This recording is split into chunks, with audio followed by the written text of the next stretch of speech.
السلام علیکم پیارے طلباء و طالبات، امید ہے کہ آپ سب خیریت سے ہوں گے۔ آج ہم جماعت کی اردو قاعدہ انشاء پڑھیں گے۔ سبق نمبر 9 صفحہ نمبر 112، تفہیم عبارت نمبر 4۔ تفہیم یعنی فہم، سمجھنا۔ فہم عبارت یعنی آپ نے کوئی کہانی سنی ہوگی، قصے بھی پڑھے ہوں گے، سنیے کہانی سنائی اور پڑھے ہوئے قصے لکھیے، تو معلوم ہوگا کہ آپ کی زبان، آپ کا بیان وہی نہ ہوگا جو آپ نے پڑھا یا سنا تھا۔ اس کا سبب یہ ہے کہ آپ نے واقعہ سن کر اس کی ترتیب اور بات کی حقیقت سمجھی۔ آپ اپنی سمجھ اور قابلیت، اپنی زبان دانی اور الفاظ کی ادا سے کام لے کر وہی بات اپنے لفظوں میں ادا کر رہے ہیں، تو اس کو فہم عبارت کہتے ہیں۔ تفہیم عبارت نمبر 4۔ سراج الدولہ اور ٹیپو سلطان نے انگریزوں کے خلاف کھلم کھلا جنگ کا آغاز کیا۔ فوجی طاقت سے برصغیر کے آزادی طلب عوام کو انگریزوں نے کچلا، مگر جذبہ حریت نہ دب سکا۔ 1857 تک چنگاریاں چمکتی اور بجھتی رہیں۔ سراج الدولہ بنگال کا حکمران تھا۔ وہ نواب علی وردی خان کے بعد بنگال کا حکمران بنا۔ انگریزوں کے خلاف اعلان جنگ کیا اور 1757 میں جنگ پالیسی میں میر جعفر کی غداری کے باعث گرفتار ہوا اور قید کے دوران مارا گیا۔ ٹیپو سلطان ریاست میسور کا حکمران تھا۔ غدار میر صادق کے باعث انگریزوں کے ہاتھوں یہ شہید ہو گیا۔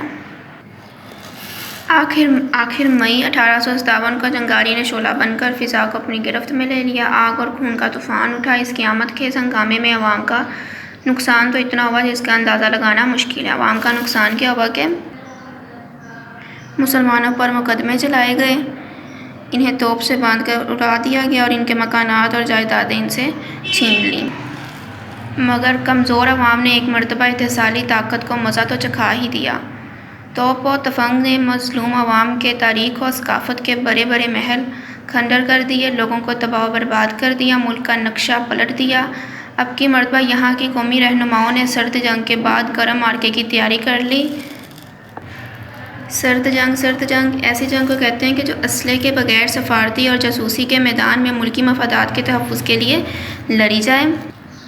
کانگریس، خلافت تحریک اور مسلم لیگ اسی جنگ کے ادارے بنے۔ ان تنظیموں نے عملی حکمتوں سے عوام کو بیدار کیا، صفوں کو منظم بنایا اور دشمن کو للکارا اور نئے مورچے بنائے۔ پہلی جنگ عظیم میں آزادی کے امکانات ابھرے۔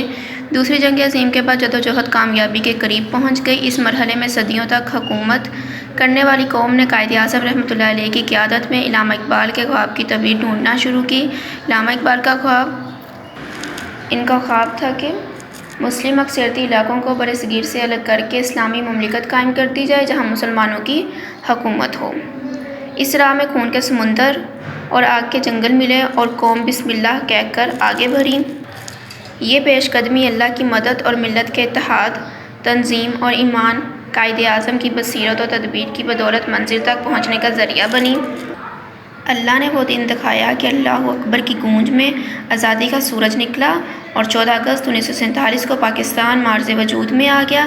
اسلامک دار و افکار، اسلامی تہذیب و ثقافت، اسلامی قانون و نظام، عدل و حکومت کے لیے اللہ نے اپنے محبوب نبی آخر الزماں صلی اللہ علیہ وآلہ وسلم کے طفیل مسلمانوں کو ایک مرتبہ پھر سربلندی و افتخار سے نوازا۔ تہذیب و ثقافت کسی قسم کے طرز زندگی، آپس میں روابط، رسم و رواج، تعلیم اور تفریح کے وسائل، موسیقی اور فنون لطیفہ تہذیب و ثقافت کے دائرۂ کار میں آتے ہیں۔ عبارت کے نیچے سوالات دیے گئے ہیں جن کے جوابات آپ نے خود تلاش کرنے ہیں۔ پہلا سوال ہے، سراج الدولہ اور ٹیپو شہید کے بارے میں ایک مختصر پیراگراف لکھیے۔ 1857 میں آزادی کے علمبرداروں کا کیا نقصان ہوا، چند سطروں میں لکھیں۔ تیسرا، علامہ اقبال مرحوم کے خواب سے کیا مراد ہے۔ چوتھا، سرد جنگ کسے کہتے ہیں۔ پانچواں، تہذیب و ثقافت سے آپ کیا مراد لیتے ہیں۔ ان کے جوابات آپ نے خود تلاش کرنے ہیں۔ آج کے لیے اتنا ہی۔ السلام علیکم۔ Dear students, please subscribe our channel, press the bell icon, like, share and comment the video. Thank you very much.